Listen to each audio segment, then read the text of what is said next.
Ruby Rose versus Maka Albarn. The battle of spunky teens with oversized gardening tools. He's Wiz and I'm Boomstick. And it's our job to analyze their weapons, armor, and skills to find out who would win a death battle. I remember when Mama Boomstick read me bedtime fairy tales. Stories of heroes and warnings about eating those little berries and quicksand. So much quicksand. Yet in the world of Remnant, fairy tales are real. Here, huntresses do battle with monstrous Grimm, and there was nothing more exciting than that to Ruby Rose. Daughter to the world-renowned huntress, Summer, who disappeared.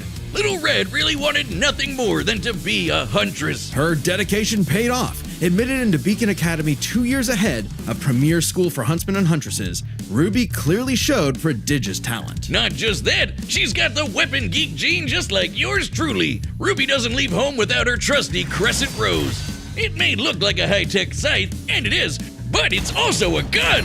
Ruby made Crescent Rose herself. It's like a dance between Grim Reaper's Choice and a bolt-action sniper rifle. A dance is fitting, as huntsmen are locked in a never-ending waltz in their battle with the Grimm. Crescent Rose can switch between sniper and scythe at the press of a button. Ruby's an old hand at flinging and moving it exactly how she wants, despite it being, bigger than she is. How does she do it with those noodle arms? The girl can't even throw a punch. Well, she might not need to, given the strength of her aura. All living beings in Remnant have an aura, except dark creatures like Grimm, though not all of them can utilize it in combat without extensive training. See, aura forms a barrier that blocks fatal blows and even heals wounds. It can make weapons stronger too. When Ruby slaps a cartridge of dust into Crescent Rose, her aura lights up nature's wrath in man's hand. Dramatic, but accurate. This dust represents the base elements of the world: fire, electricity, ice, wind, anti-gravity.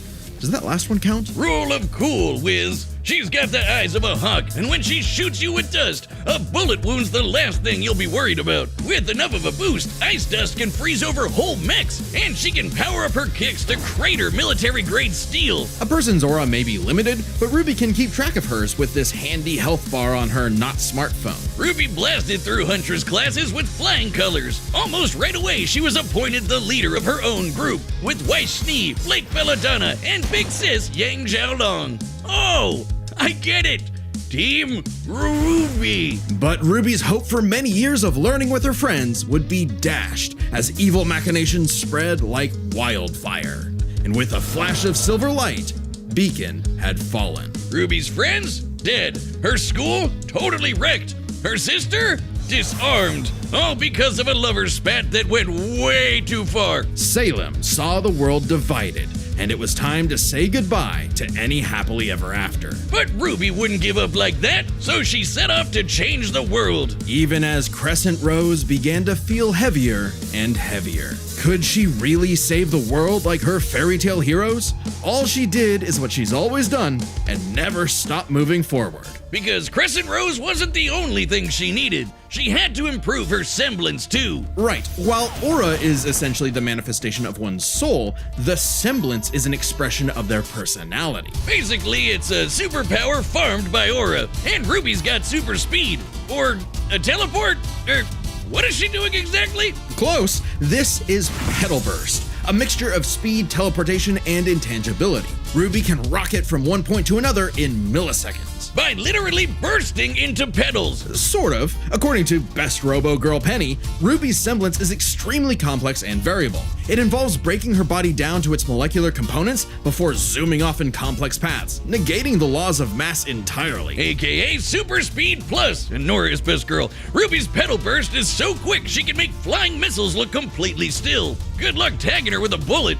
Or a breadstick. She's certainly quick enough to give Emerald and Mercury a hard time, and they've dodged actual lightning. She's faster than Blake, who could keep up with the most cringe faunus of all, Adam Taurus. Well, he did draw his sword fast enough to parry an actual particle beam. In real life, such a beam is created by accelerating charged particles to just under light speed. So, that's impressive. With such a powerful ability, Ruby could safely shine her smile for years, even as she carried the fate of Remnant across the world. To her friends, she was a beacon of hope. Well, yeah, 'cause she's got one more superpower. Her silver eyes! Just like her mom, Ruby inherited them from the god of light as a weapon against negative anti-life energy, like the evil goop Grimm spawned from. Just a wink and blam! Sayonara, Dragon of Darkness! But Ruby's skills didn't falter after her time at Beacon.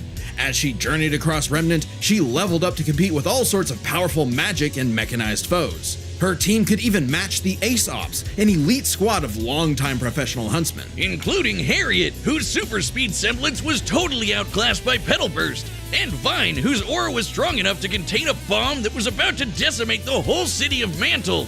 Man, these are some pretty powerful auras. Though it's important to remember, Ruby is only 17 years old. The weight of being a leader, a savior, and a huntress like her mother would get heavier and heavier and heavier. She got over it. Look at her go! Taking Crescent Rose firmly in hand and sending a message of unity to the rest of the world.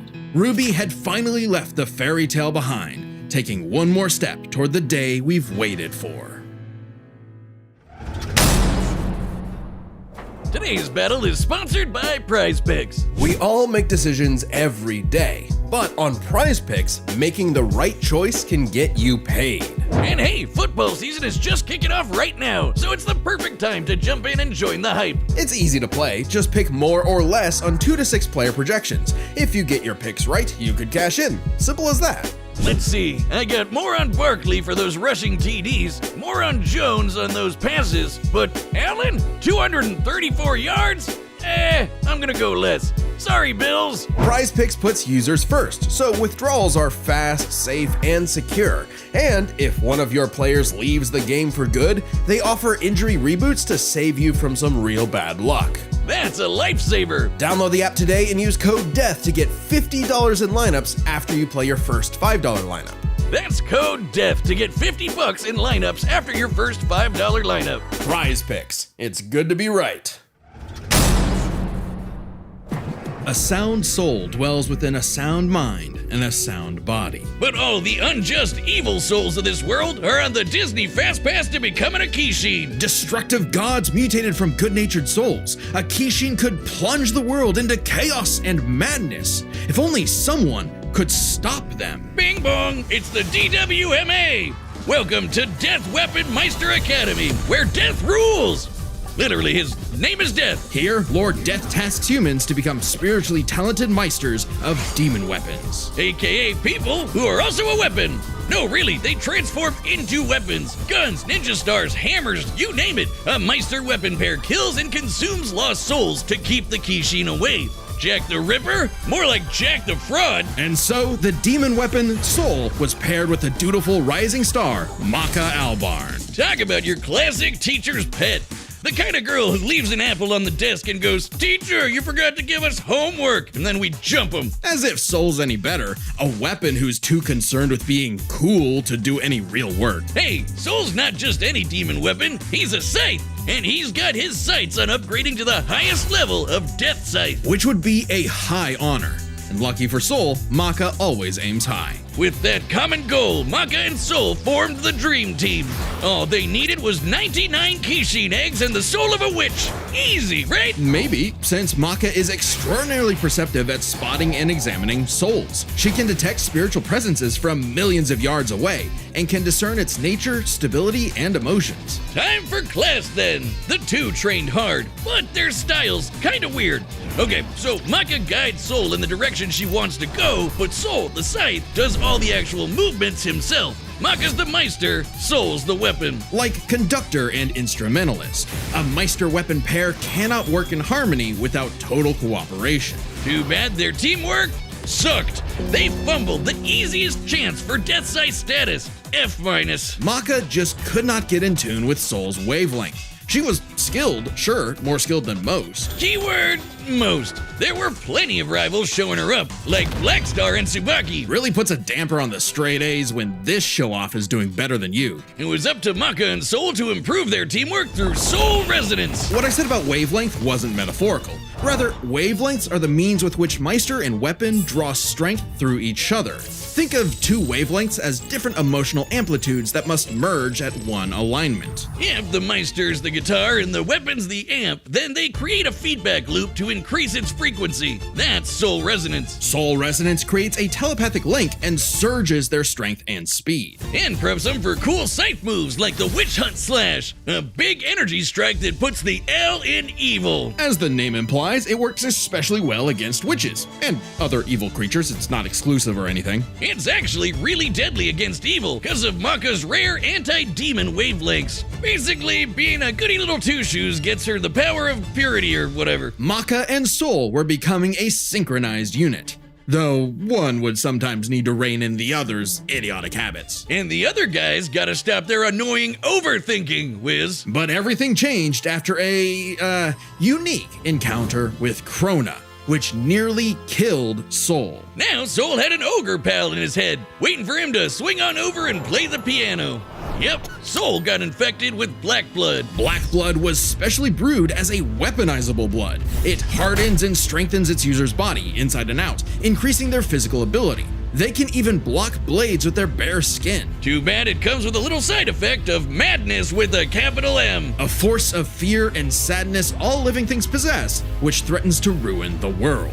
So it was kind of a big deal that Maka was bummed by how she got Soul in a jam. But thanks to Soul, she got over it and even welcomed in their new little ogre buddy. Now when Soul plays his grand piano, their soul resonance sings even louder through the black blood. Giving Maka all the perks of black blood too, even the crazy parts. Bet you didn't expect that, Krona. But evil saw their plans through.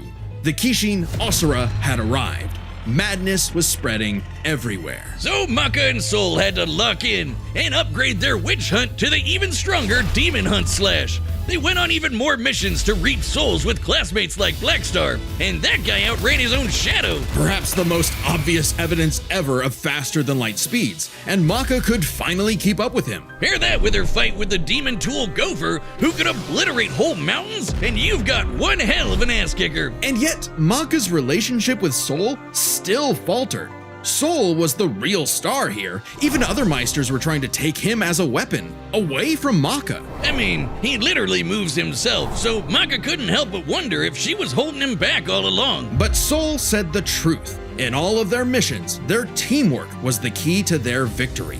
An orchestral performance is only as good as the one conducting. And so, their wavelengths played in harmony, and Maka donned a dress of black blood. It's an armor literally made of blood, and it lets Maka fly around and shoot out her soul as an epic sound wave. So freaking metal! At the same time, Soul discovered he could hack souls and directly transmit Maka's anti-demon wavelengths, basically shutting their enemy completely down through Soul Adagio. And they finally achieved Death Scythe! The dream's here, baby! So when Krona's own black blood reached its final stage, Maka and Soul flew to the moon.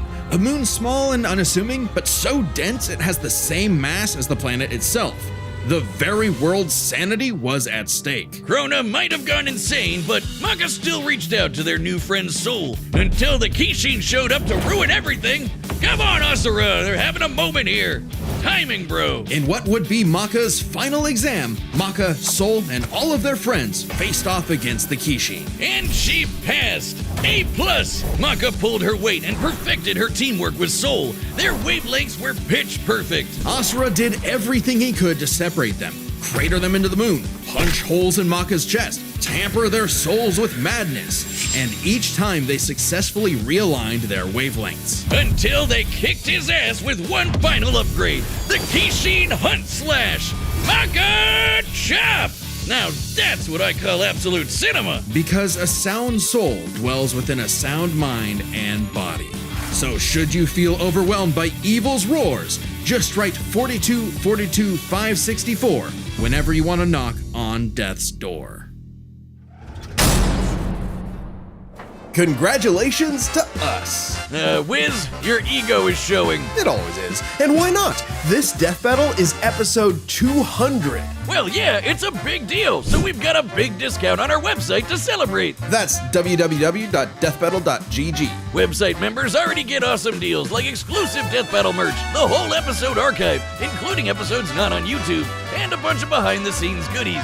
And if you sign up today, you can use our code DB200 to get 20% off. You can only grab this discount in the next 2 weeks, so use code DB200 to get 20% off your website membership as soon as you can. Where else are you gonna find such absolute cinema? No, really, we made an absolute cinema desk mat that's on the store. It's cool as fuck. All right, the combatants are set, and we've run the data through all possibilities. It's time for a scythe battle! Okay, it's official. This is so not cool. Oh, come on, Soul. Our target should be here, so try helping out. Hi! Who you looking for?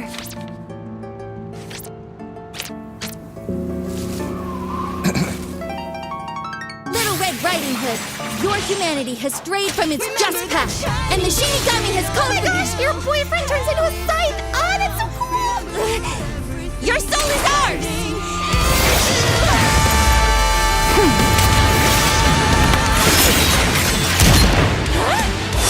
I like my soul, thanks.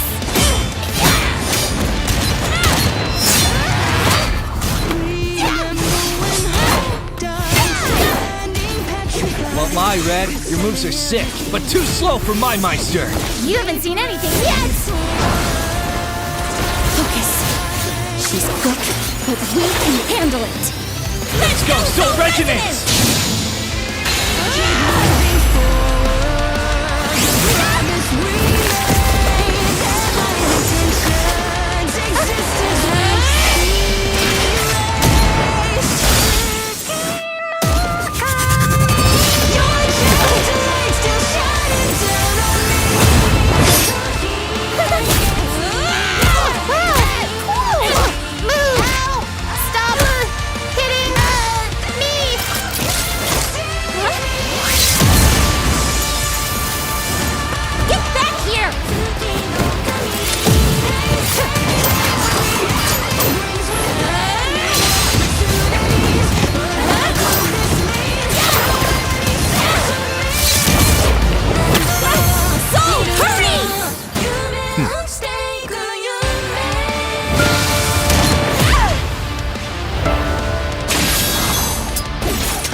Interesting. Her soul forms a barrier. Try helping out. Relax.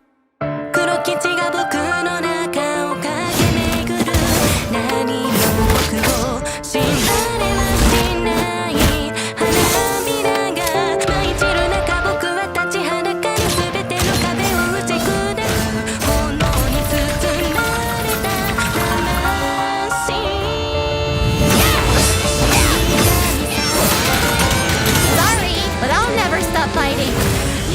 I'm Ruby Rose, and I am a huntress! Soul Adagio! Ruby! The wavelengths! Damn it, she's... Stay strong, Maka! You got this!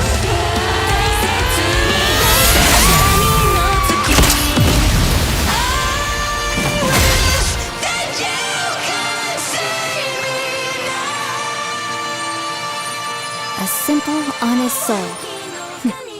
Ruby Rose, huh? KO! Rest in peace, Ruby. But hey, it's not often you get to see scythe-on-scythe action like that. Let's break this down with the 4 categories that best represent this matchup.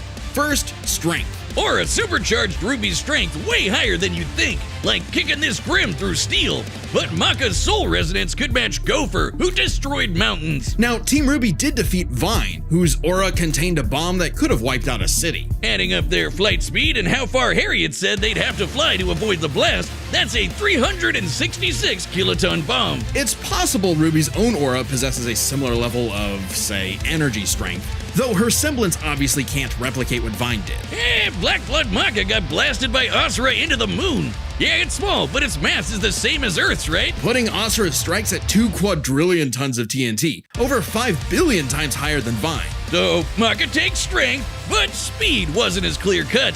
Ruby's a fast little gal. Maka kept up with Blackstar, faster than Shadows and whatnot, but as they improved their skills, Ruby and her friends could outspeed Atom, who blocked a particle beam. Though given the distance and time to react, Atom moved about 42% the speed of light. Not quite faster than your own Shadow territory. Still, Ruby's Petal Burst has become far faster than this over time, and clearly gives more than a 2-time speed increase on top of that 42%, making her well past light speed. Definitely enough to take on Harriet, who was all about speed. Angry speed. This isn't to say Maka couldn't keep up thanks to Soul Resonance, but Petal Burst makes this comparison close enough to call it a tie. And their speed would be key to winning in skill. Come on, Wiz. Call it what it really is. It's Scythery. That's not a word. Maka's Scythery was pretty good, but Soul does all the movement for her. As a Meister, she was mostly a guide. It's easy to assume that Ruby's, Scythery was superior. She's entirely self-sufficient at dancing with her weapon. Soul's own control is still a factor here, but it doesn't change that Ruby's been swinging that thing for way longer than Maka. Ruby's got Scythery in the bag. Perhaps this edge would be enough for Ruby to avoid Maka's far greater strength if she had the better powers. So, Aura's really cool. Barriers, healing, superpowers, and so on. But it's got one big weakness. It is a finite resource that is required for all of Ruby's powers. Petal Burst, activating Dust, even powering up Crescent Rose takes juice and some aura. Once it's gone, Ruby's totally vulnerable. And there's a second key factor regarding aura. It is specifically a manifestation of Ruby's soul. And Maka's powers are all about taking on souls. Maka had lots of ways to break through Ruby's aura, like Soul Adagio. And since Maka is exceptionally gifted at examining souls, she could definitely figure out how aura works. But plot twist, what about Ruby's silver eyes? Her anti-Grim eye beams? Turns out they were actually her best secret weapon. The negative power of Grim is quite similar to Madness wavelengths, which power Black Blood. Since anti-demon wavelengths can cancel out Black Blood, the silver eyes should achieve a similar effect. But Maka and Soul's whole story is about reaching that perfect soul resonance. Asura tried every way in the book and more to separate their wavelengths and failed. And we already talked about how much stronger he is than Ruby. Maka takes powers, cause when she rose to the occasion, Ruby didn't stand a semblance of a chance and bit the dust. The winners are Maka Albarn and Soul Evans. Wait, his name is Soul Evans? Next time on Death Battle.